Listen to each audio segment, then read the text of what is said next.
You should not be particular that everyone needs to accommodate every food preference you have. Like, okay, someone made chocolate chip cookies, but those chocolate chips may have seed oils in them, so my children will not be partaking. Like, don't make a stink about it. You need to work it out, because our brother, he has a gluten intolerance, and it has legitimately caused problems in the past for him to eat it. It just really messes up. He does not feel good. It messes with his thinking. It just really affects his body.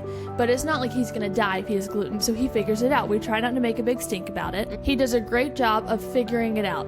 And that's what we're talking about. You need to not put that as a wedge between a relationship that you could be forming. Don't let food get in the way of building a solid Christian community because you have a preference.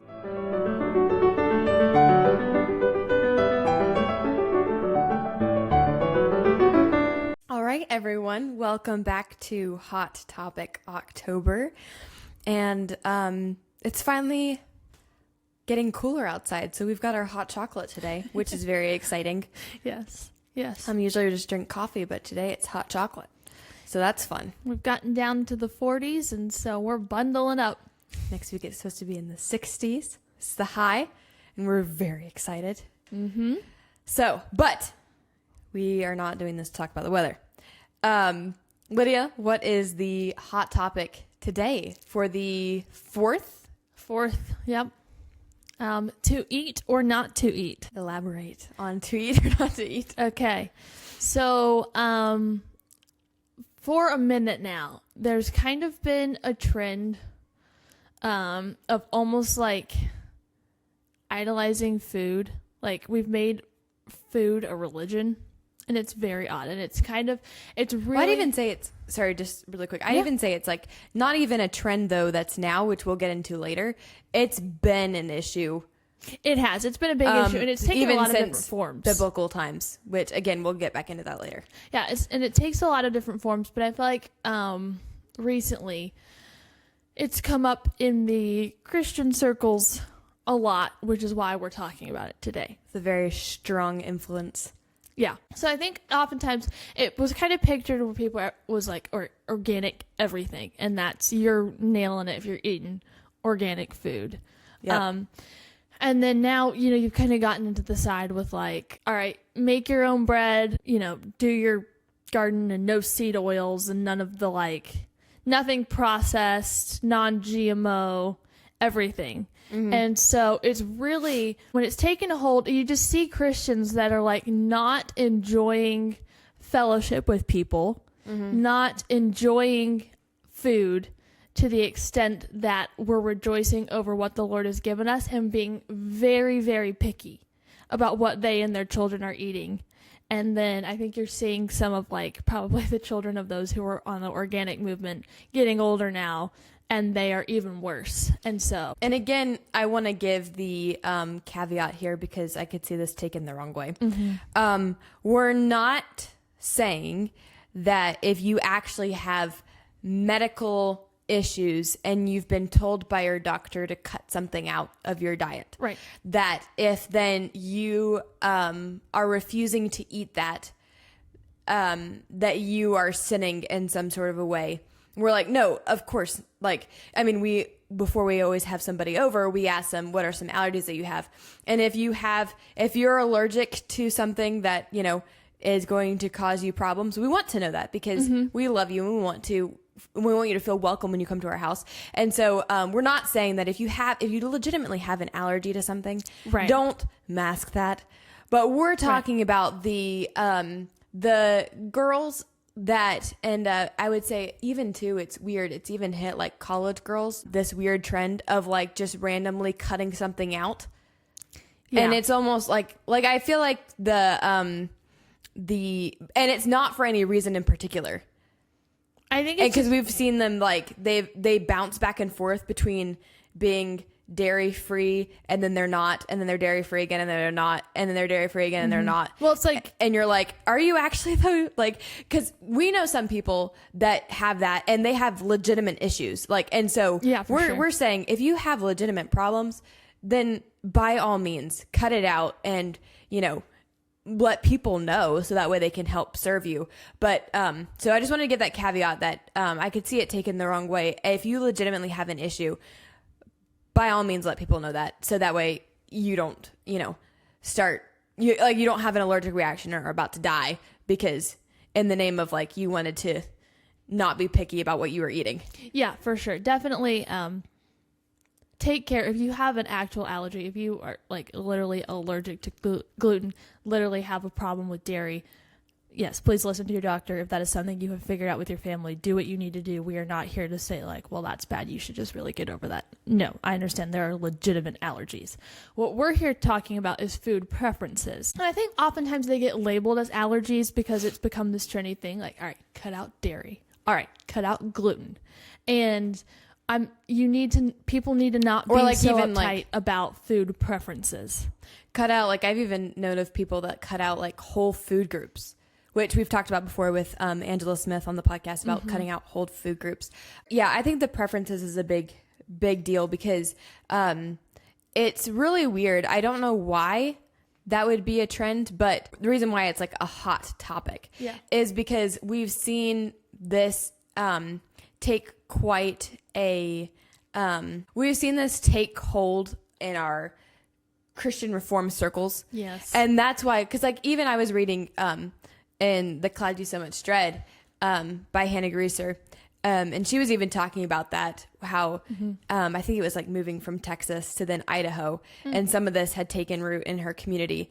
And one of the reasons she brought up was it just caused her with all these different I guess like preferences onto what you should eat and shouldn't eat. It made her feel unwelcome.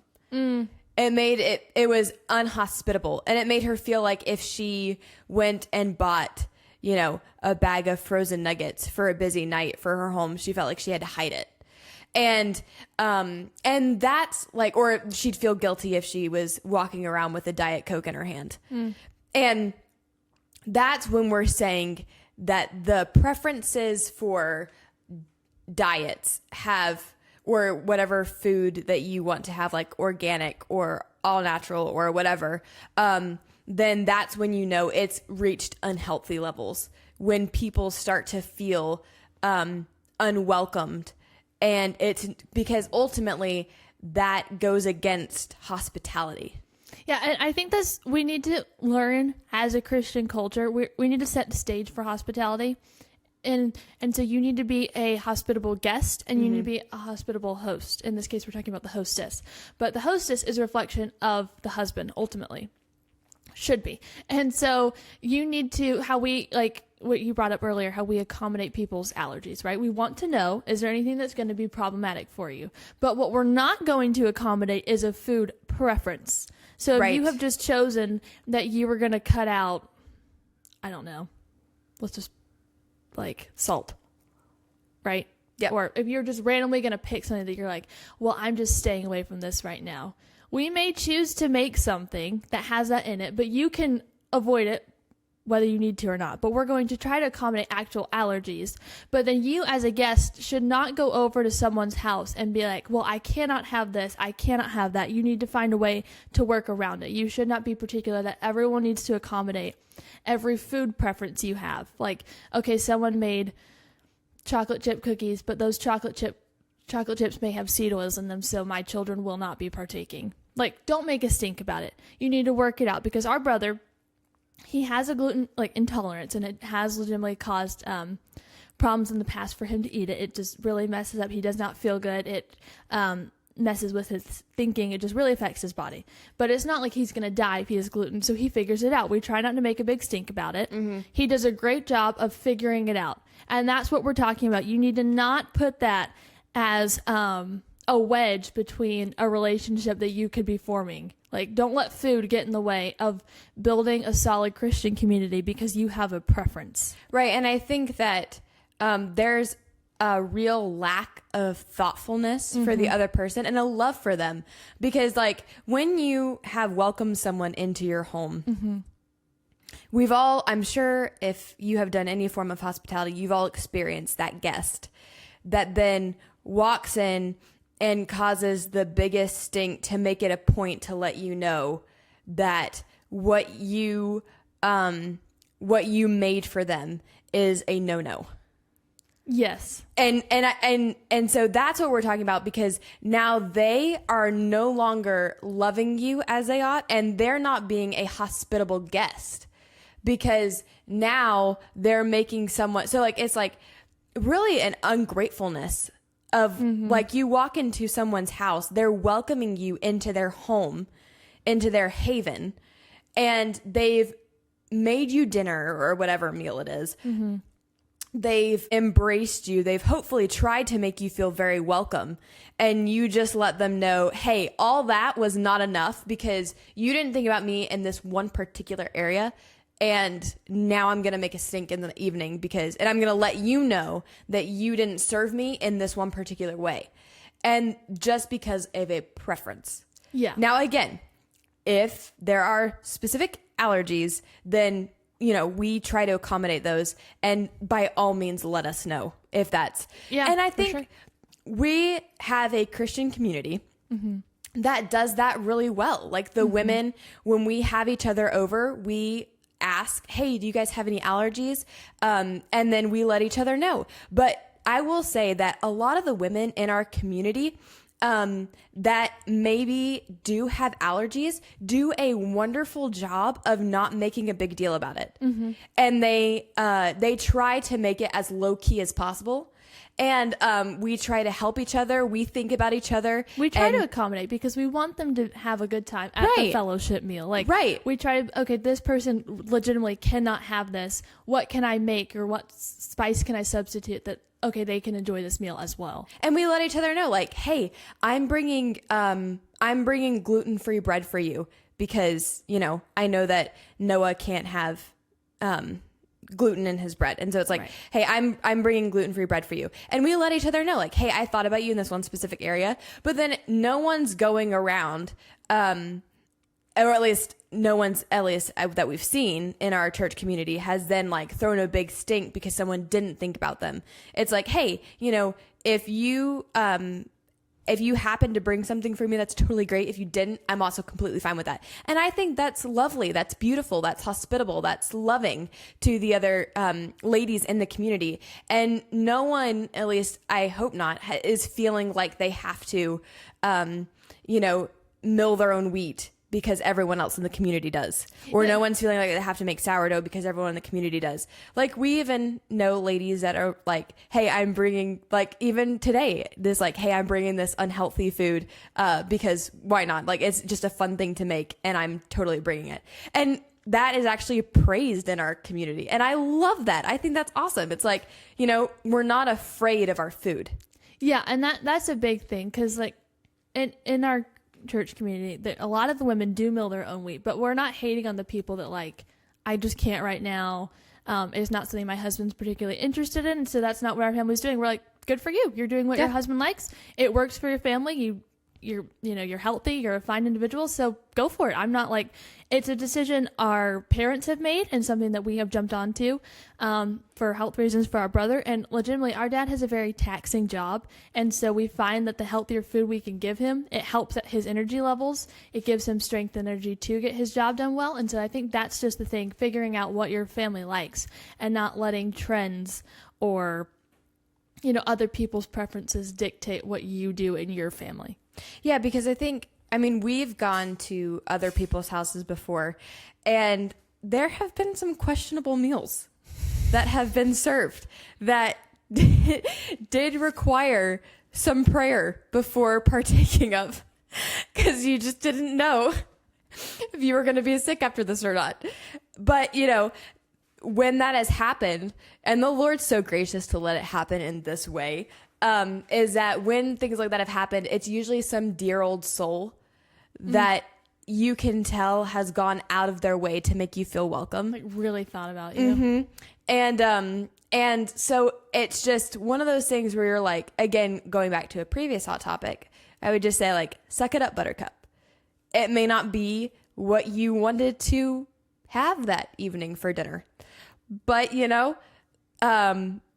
the Lord has presented this opportunity to you to be a good character or be a bad character. Yeah. Like, are you going to make a stink about this and write that in the concrete of time? Or are you going to suck it up, buttercup, and just partake of it? And in the name of, I love this person more than my own comfort.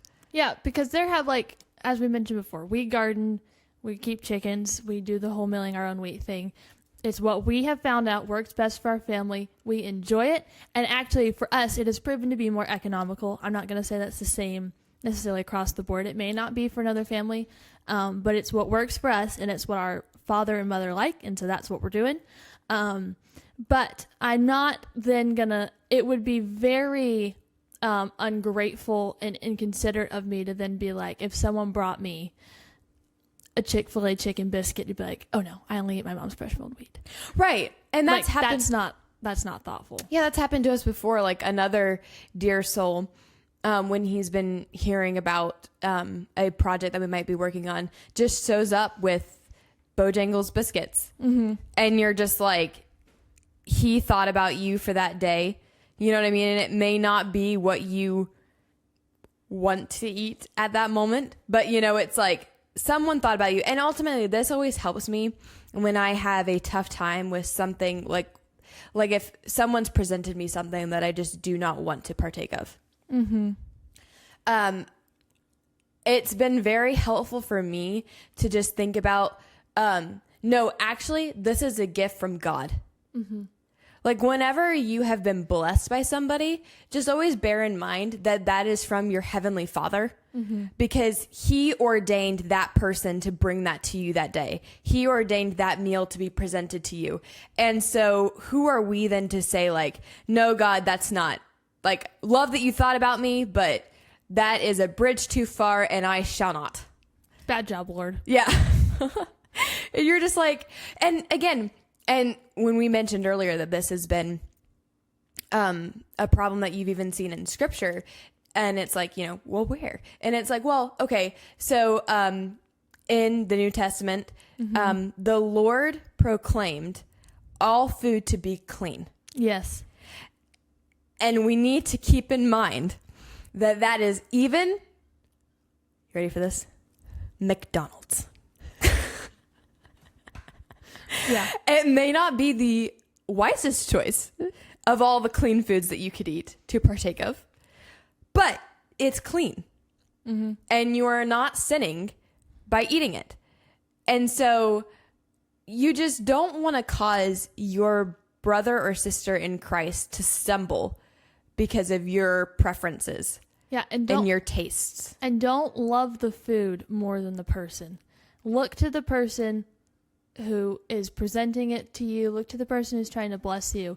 And don't let that be a wedge in your relationship just because you got your panties in a wad over a McDonald's burger. Like, right. You really need to be okay. Now, once again, if you have allergies, I'm not saying eat it and die for love of the other person. Do what you need to do if you have a legitimate allergy. But if it's just a preference, or my kids shall not have seed oils, you need to suck it up, buttercup, and let your kids learn that lesson of, okay, this may not be my preference. I may not love how this tastes.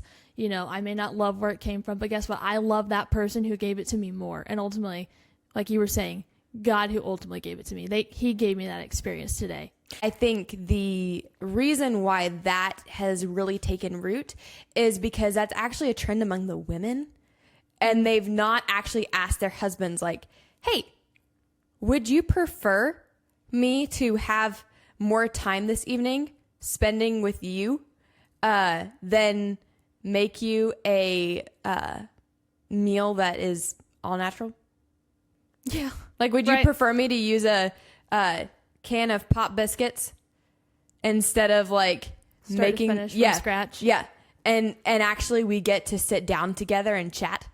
Like, have you ever asked your husband, did he actually want real chocolate chips? Or did he want, you know what I mean? Like, have you asked him? And so it's like, I think a lot of these women just get on this bandwagon and not actually talk to their husbands. And that's where I know we've talked about, if we've been raised in a certain way. We've had we make our own fresh milled wheat, mm-hmm. but that's because of our brother. And so that's just what we grew up around. You keep chickens. Right. And our brothers are now in the meat bird business. Mm-hmm. And so, So we have a lot of all natural food, a lot. But that's just what our families decided to do. Because our parents have decided to do. And I know our mom and our dad have had plenty of conversations about this. So that's just the road they decided to, the road that they decided to take. But Lydia, I think you and I fully know that when we get married, if our husbands don't want to do that, then it's up to us to give that up and to learn what he does like. And that may be that, we are buying flour from the store and it's not something that we're grinding ourselves. And then that would be a moment for us to suck it up, buttercup, and just accept that. Or if our husbands love sourdough, then we're going to be like, all right, I'm going to get proficient at sourdough. And honey, I'm going to make you the best sourdough you could ever have. Yeah. I want to make it the way that you like it. Like I want to serve you in that way. And again, but then the same thing is what you have to keep in mind is it's always a view of a love of the person in front of you. That's what it is. So it's like, I love my husband more than my preference of fresh milled wheat. And so that's just going to be something that I'm going to do. Yeah. And, and hopefully there's a reciprocation in that in the relationship of whatever, maybe it is that you just genuinely prefer it. And your husband's like, hey, I'm going to get you a Wonder Mill for Christmas because I know that you really like this. And so, it could go both ways. But especially as the help me, your standpoint always needs to be, what does your husband want? Correct. What do your kids want? Right. Like, and yourself and your preferences needs to be last on that list. Yes. It should not be, this is because mommy saw this on Instagram and all my friends are doing it. This is what's trendy right now. And I'm going to jump on board so I feel included in the cool kids group. No. What does your husband want? What does your kids want? And ultimately, what is honoring to the Lord? Yeah. Like, do all things to the glory of God. And I think if you have that mindset, the Lord will bless that. It may be that faithfulness to your husband and kids is that you do have to buy frozen meals more than other people would. You do eat out more. Maybe it's that, okay, your husband has a job that requires him to travel a lot, and he says, honey, I want you to come with me if that's feasible for the stage that your kids are at. It may be that you have to give up certain things that you like to do, but that is what the Lord has called you to do. That's what your husband has called you to do. And so seek to glorify God in that. And I feel like I think that will be blessed. The Lord will bless your faithfulness and obedience to him. And again, I'm not original with this. It was in Hannah Greaser's book. But food can either be used to bring unity or disharmony, especially within a Christian community. Yeah. And so as you partake of the Lord's Supper, and for our denomination, we do it every week. And so as you look around at the faces, is there that unity there in your congregation, or has your preferences of your food choices created disharmony? And have you actually loved that person more in front? Like, have you actually loved that person in front of you so much that you're willing to lay your preferences of food on the altar? Because you love that person and because you want to be hospitable to them. And especially too, I would say if they're not Christians, because that is a wonderful opportunity to present the gospel to someone. Yeah. And especially too, if they find that later secondhand from somebody else. Right. Like if they're like, oh man, I didn't realize that was a culinary chef and I just went and got Publix rotisserie chicken for dinner. You know what I mean? And it's like, and I served them that and they ate it graciously and they actually said it was delicious and they thanked me for that meal. Then how much more so will that weigh on that person as to like, oh my word, I can't believe they loved me that much to do that. Yeah. You know what I mean? And as well to like lay aside your pride as well. If it's the opposite way, like if you're afraid to host people because they do have these certain things that they're good at, and it could be making fresh milled bread. And then you're afraid to have them over because, you couldn't make bread like that. Then it's like, again, that would be a moment to suck it up, buttercup, and actually love the person. Get your eyes off of yourself. Yeah. And get your eyes on Christ and love the person in front of you enough to be like, no, you know what? My family is way busy right now and we've got so much going on, but I really want to have them over, and so does my husband and so do my kids. And so I am just going to go to Publix and grab dinner because that's what I can do right now. But you know what? Hosting them is more important than what they think about my hospitality. Yeah. Yeah, for sure. I think it goes both ways. Like, if the person coming over is like, well, I had a baguette from the deli at Publix, it's like, just suck it up, buttercup. But you're right. The hostess also shouldn't be afraid to then host that person because their family does things differently. I think the good kind of healthy diversity in the body of Christ is beautiful, and seeing that fleshed out in so many different ways. But then watching the thoughtfulness take place is amazing because it's esteeming others is more important than yourself. And it really is feminine glory. Like they have taken their family's likes and dislikes and translated that into their everyday meal plan. And now they've created a little culture where the family hopefully loves what mama cooks. You know what I mean? And it's like, it's a comfort food and it's welcoming.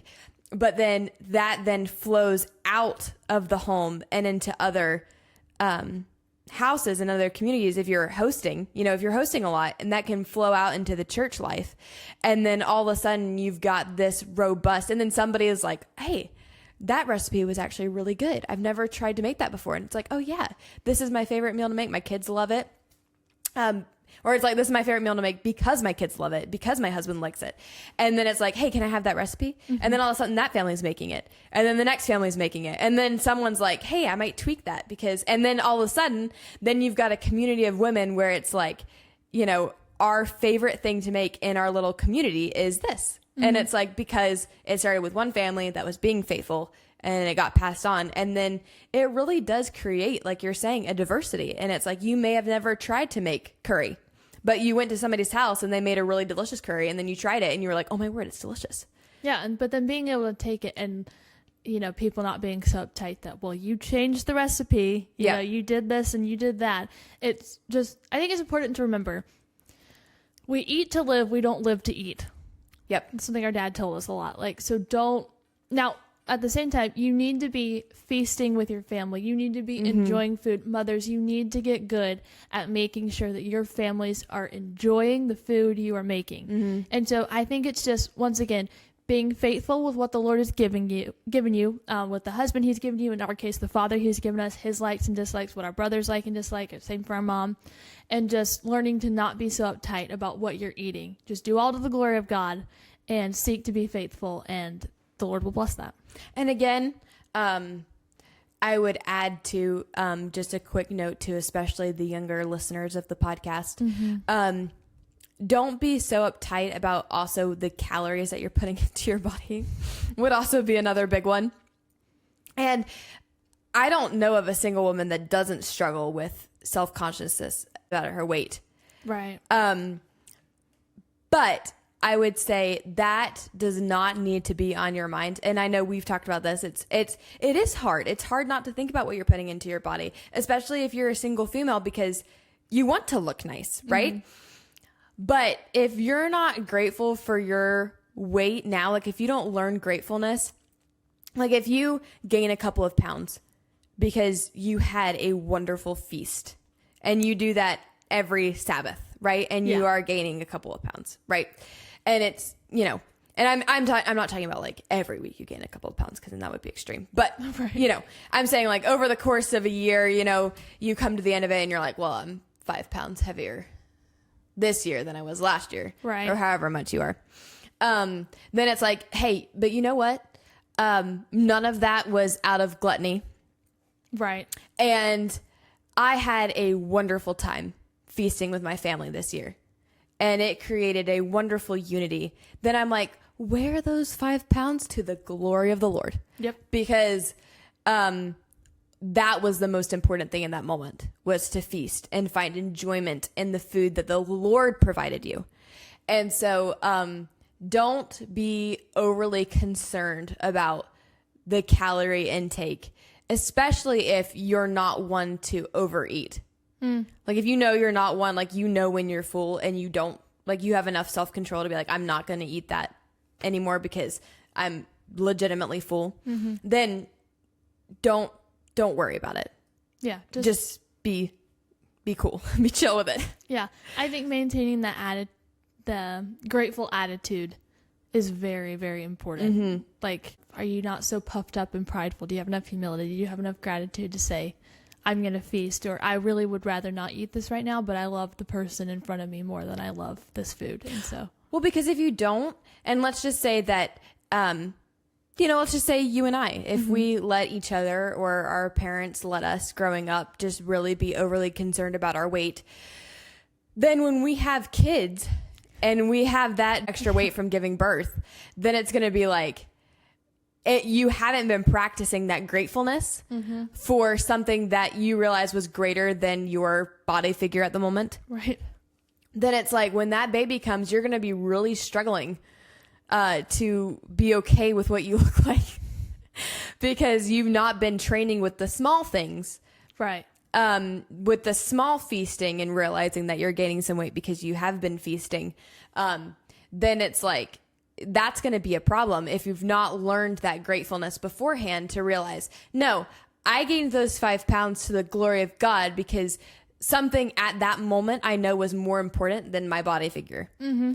And again, if you are overweight, then there probably has been some gluttony there and you should check on that. But we're just talking about for the normal, for the girls usually just don't as much struggle with that as they struggle with worrying about their body weight.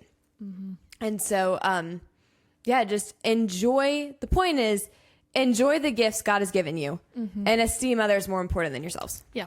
And just keep in mind, God has made all food clean. And so enjoy it. He provided you these gifts. Enjoy it. And if someone has brought you something that is not your cup of tea, then it's like, suck it up, buttercup. Don't be picky about it. Just enjoy the food because someone ultimately thought of you.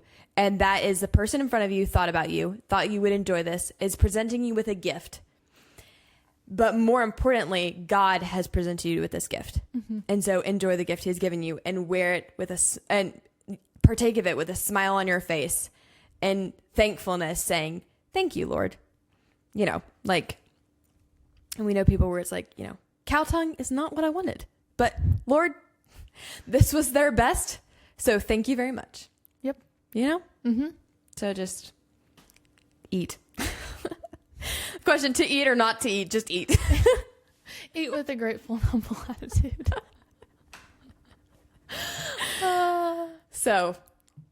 Yep. Episode number 4 of Hot Topic October. Dun, dun, dun. We'll see if we have any subscribers still after this.